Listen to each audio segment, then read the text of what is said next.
Hi again, welcome back to the fifth part of Laplace transform, that is on division by t method.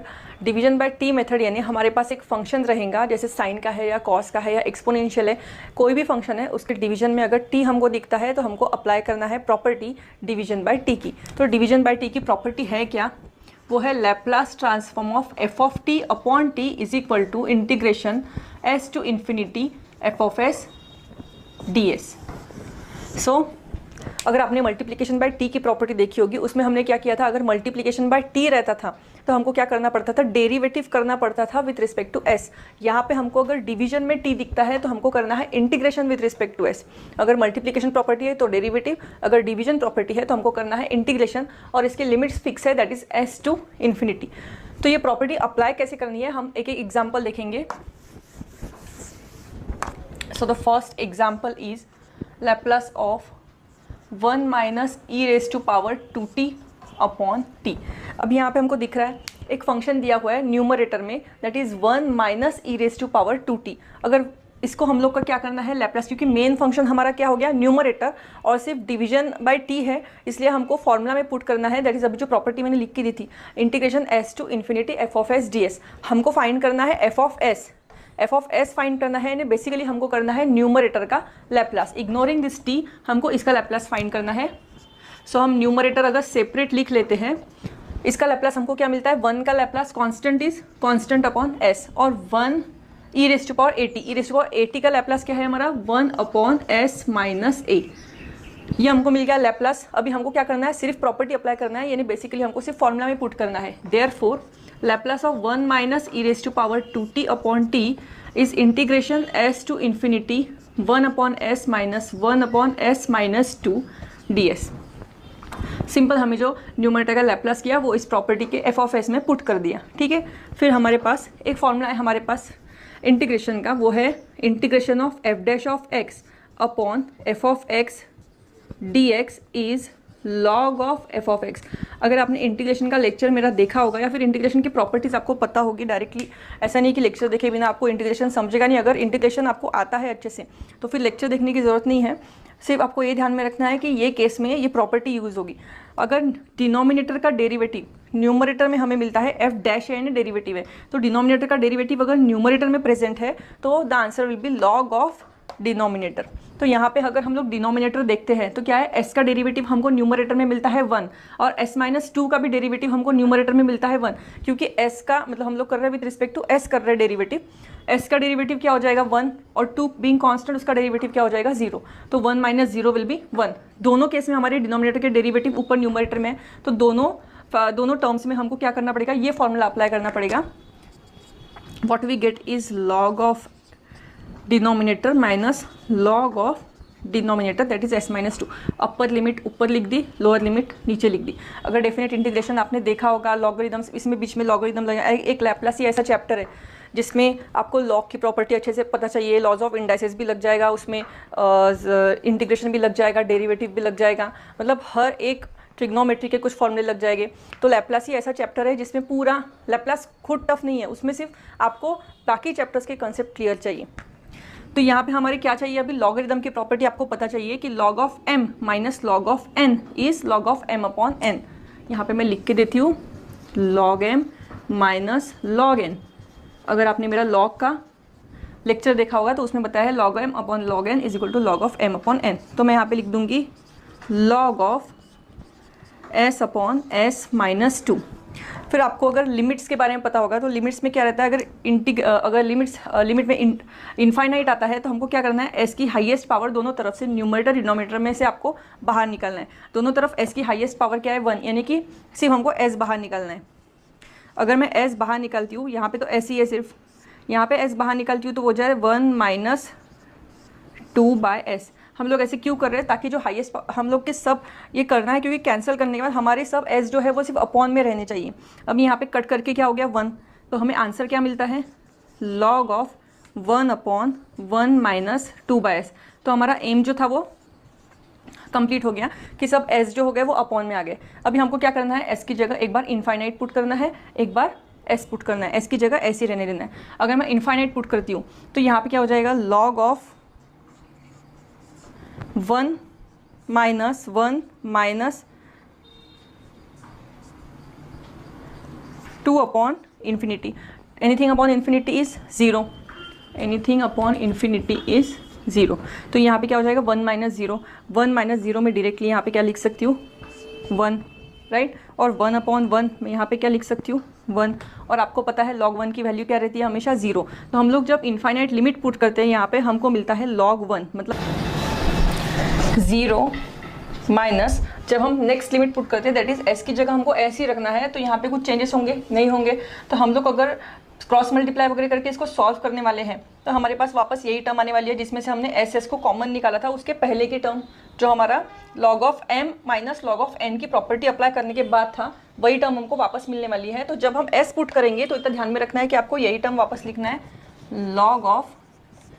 तो इस case में आपको इतना पता होना चाहिए कि डिवीजन बाय t के प्रॉब्लम में अगर दोनों टर्म्स log की रहती है तो आपको ये ध्यान में रखना है कि फर्स्ट टर्म मतलब लिमिट पुट करने के बाद हमेशा फर्स्ट टर्म आपकी आएगी 0 और नेक्स्ट टर्म जो रहेगी वो माइनस जो आपका जो आया था log m upon n put करने के बाद जो आया था वो आपको लिखना है, राइट।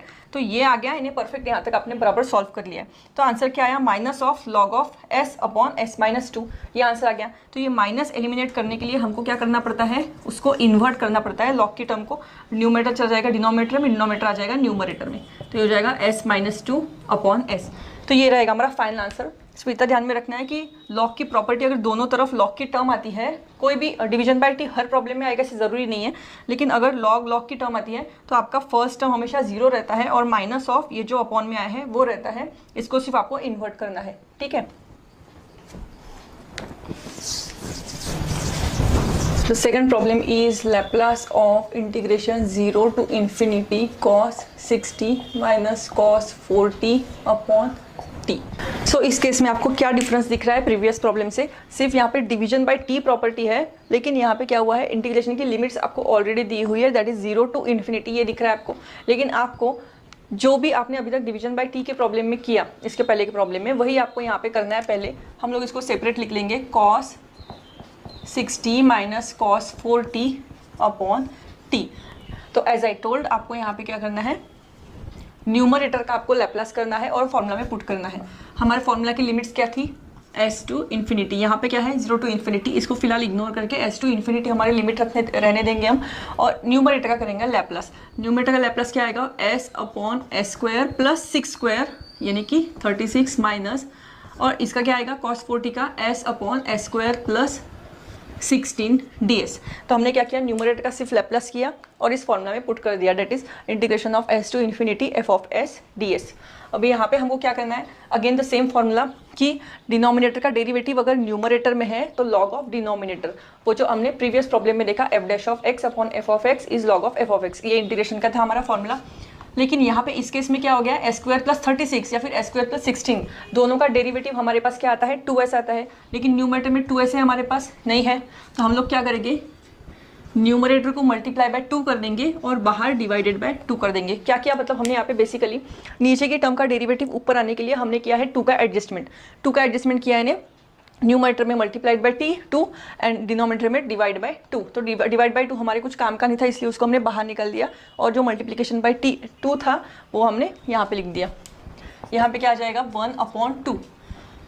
अभी यहाँ पे इस टर्म का भी डेरिवेटिव ऊपर है, इस टर्म का भी डेरिवेटिव ऊपर है, मतलब log of denominator minus log of denominator, upper limit lower limit, ये आ गया हमारा आंसर 1 अपॉन 2। मैंने बताया था log की term m upon n, formula वही है जो आपको इसके पहले के प्रॉब्लम में लगे थे, सब वही फॉर्मूले हैं, चाहे वो log के रहे चाहे वो इंटीग्रेशन के रहे, ठीक है। सिर्फ यहाँ पे 2 का एडजस्टमेंट था, इतना ही एक्स्ट्रा था 1 अपॉन 2। फिर मैंने जो बताया था लिमिट्स अगर इन्फिनिटी रहता है लिमिट, तो हमको क्या करना है, हाईएस्ट पावर ऑफ s उसमें से बाहर निकालना है। s स्क्वायर हम लोग बाहर निकालते हैं तो यहाँ पे आ जाएगा 1 प्लस 36 अपॉन s स्क्वायर, और यहाँ पे आ जाएगा s square in the bracket 1 plus 16 upon s square. अभी यहाँ पे s स्क्वायर कैंसिल हो गया, हमने क्या कर दिया, पहले इनफाइनाइट पुट कर दिया। इनफाइनाइट पुट करने के बाद क्या आने वाला है, log ऑफ 1 अपॉन 1, जैसे मैंने पहले प्रॉब्लम बताया था। उतना डिटेल में एक्सप्लेन नहीं करूँगी इस प्रॉब्लम में मैं, तो आप फर्स्ट प्रॉब्लम देखा होगा आपने अच्छे से, आपको पता होगा फर्स्ट टर्म हमेशा क्या आती है 0। क्यों आती है वो भी बताया था मैंने, क्योंकि 36 अपॉन इनफाइनाइट 16 अपॉन इनफाइनाइट क्या हो जाएगा 0, मतलब ब्रैकेट में क्या बचेगा 1 plus 0 1 plus 0 that is 1 upon 1, that is log of 1 and log of 1 is 0 minus ये जो टर्म आती है वो वैसे ही लिखना है, मतलब ये टर्म को क्रॉस मल्टीप्लाई करके सिंप्लीफाई करके आंसर क्या आने वाला है वापस, ये जो मेन टर्म थी वो, तो यहाँ पे क्या आ जाएगा log of S square plus 36 upon S square plus 16। ये हो गया हमारा फाइनल आंसर। सिर्फ क्या करना है, माइनस का ये जो था माइनस को इन्वर्ट कर देंगे, माइनस एलिमिनेट करने के लिए हो जाएगा S square plus 16 S square plus 36।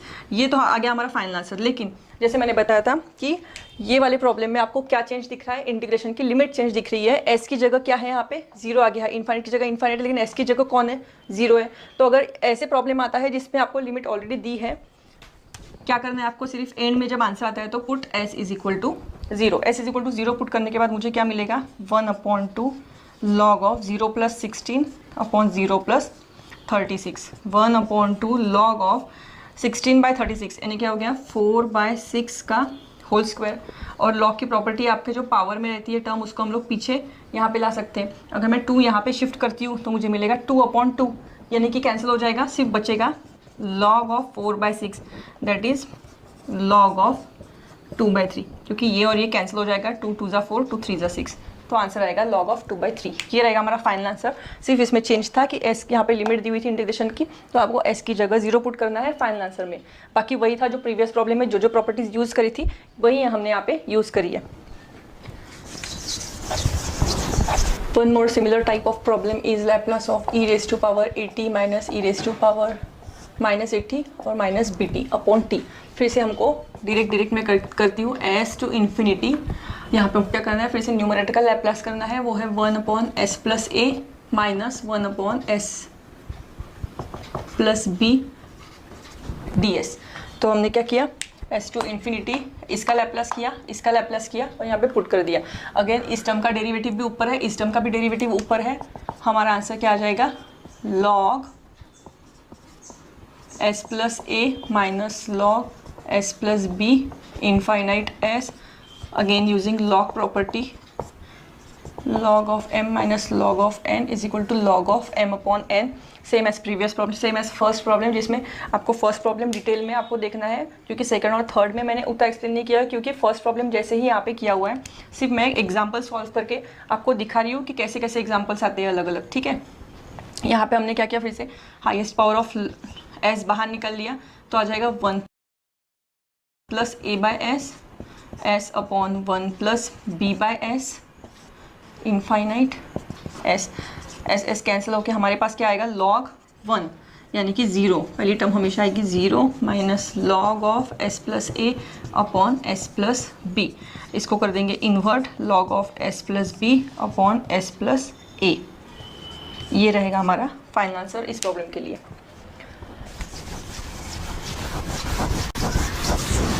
तो अभी तक जो आपने प्रॉब्लम्स देखे उसमें क्या था, लॉग के फॉर्म में आंसर आ रहे थे।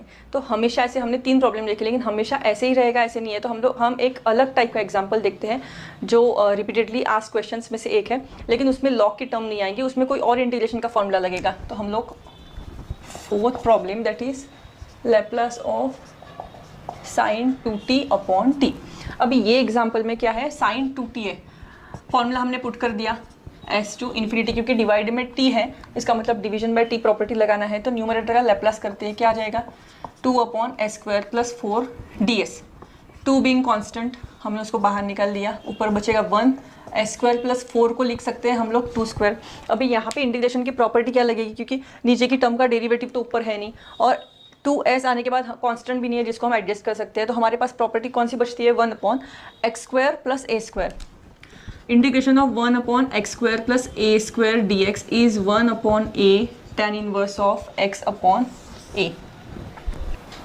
तो बाहर था 1/a tan inverse of x upon a। a here is 2 and x यानी कौन है हमारा s, इनफाइनाइट s। यहाँ पे 2 गेट्स कैंसल्ड, बचेगा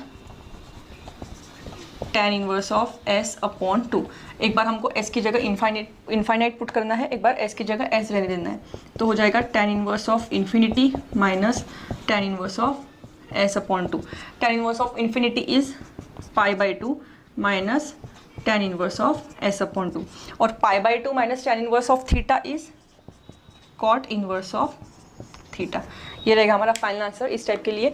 तो हमेशा ध्यान में रखना है कि डिवीजन बाय टी यानी नॉट कंपलसरी कि आपको लॉग के फॉर्म में ही आंसर्स आएंगे, कुछ कुछ अलग भी रहेंगे, जैसे ये है प्रॉब्लम तो ऐसे भी आपको आ सकते हैं। आपको कुछ कुछ इंटीग्रेशन का एक आध दो फॉर्मूले आपको ध्यान में रखने हैं, पूरा का पूरा इंटीग्रेशन नहीं आता है इसमें, तो इसमें कोई डरने की बात नहीं है, एक दो फॉर्मूले ही लगेंगे इंटीग्रेशन के, वो आपको ध्यान में रखने हैं, राइट। सो ये थी लैपलास की डिवीजन बाय टी प्रॉपर्टी, जिसके हमने 3-4 प्रॉब्लम्स देखे, कुछ लॉग वाले देखे, कुछ अलग प्रॉब्लम देखे। तो ये आपके कंसेप्ट क्लियर हो जाएंगे। उसके बाद में आप स्विच कर सकते हैं कॉन्वोल्यूशन प्रॉपर्टी, जो 6 पार्ट में आपको रहेगी, पढ़ाऊंगी मैं कॉन्वोल्यूशन प्रॉपर्टी। उसके बाद में है डिफरेंशियल इक्वेशन कैसे सॉल्व करते हैं यूजिंग लैपलास ट्रांसफॉर्म। उसके बाद में है यूनिट स्टेप फंक्शन। तो 1 बाय 1 हम लेक्चर अटेंड करेंगे एक एक। तो फिलहाल के लिए बाय एंड सब्सक्राइब करिए, लाइक करिए, बेल आइकॉन ज़रूर प्रेस करिए। एंड मेरी एक रिक्वेस्ट है कि आप जितने भी लेक्चर्स देखते हैं आप कॉपी पेन लेके खुद भी मेरे साथ प्रॉब्लम सॉल्व करते जाइए, उससे आपको अच्छे से प्रैक्टिस होगी। और उसके अलावा भी आपको कोई बुक्स में, जैसे रेफरेंस बुक्स आपके कॉलेजेस में बताते हैं, उसमें अगर आपको अलग कोई प्रॉब्लम देखते हैं तो उसको सॉल्व करके देखना है। सिर्फ देख के आपको भले ही समझ में आ जाता है, लेकिन जब एग्जाम में सामने वो प्रॉब्लम आता है उस टाइम आप कंफ्यूज हो जाते हैं अगर आपने सॉल्व करके नहीं देखा होगा तो मैथ्स के लिए ज़रूरी है कि आप कॉपी पेन लेके उसको सॉल्व करके देखें। So bye for now and take care.